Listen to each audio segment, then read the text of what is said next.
Video, we're going to take a look how to add a custom signature to your emails that you send out. So for instance, when I compose an email here inside of my Gmail client, I want a signature down at the bottom that basically contains my contact information and my website. So every email that I send out from Gmail contains that signature. So it's a way to sign your email, and you don't have to plug in that information each time that you compose a new email. So we're going to go back to our Gmail settings here, our main page, and we're going to come over here to the right hand side and under our settings buttons, and you'll see similar settings buttons in your Gmail, in your particular Gmail client.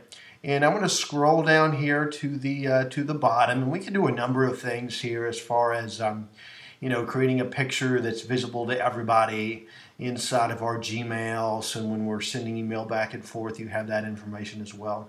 But we want to concern ourselves with this section here, the signature section. So we would click it off of no signature onto signature selection, and we would essentially just start to create our signature. And what I've done here is I've just have a first and last name with my middle initial, and you can modify and customize these signatures however you want. So if I wanted to bold that signature, I could do that to make that stand out a little bit more effectively. And then here I've got a link that I want to make people aware of. So I've included the web address here, askmrkelly.com, and I've also selected that as a hyperlink. So then the email client recognizes that that is a hyperlink that I want to include into my signature.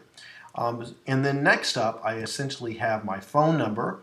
So I've increased, basically added that phone number information down here at the bottom. And I've got that italic, so if I want to make that italic, I can separate that a little bit.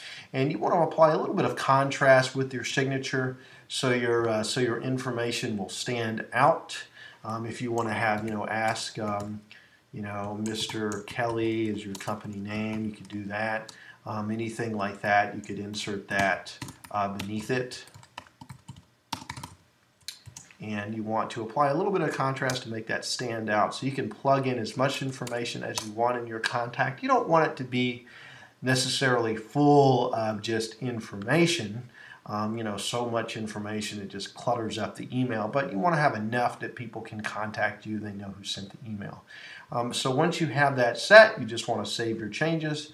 Now every email that I make here when I compose it is going to reflect those changes in my signature. So down at the bottom, I would have my first and last name, middle initial, and my web address, and then I would have the phone number. So every one that I send out contains that information.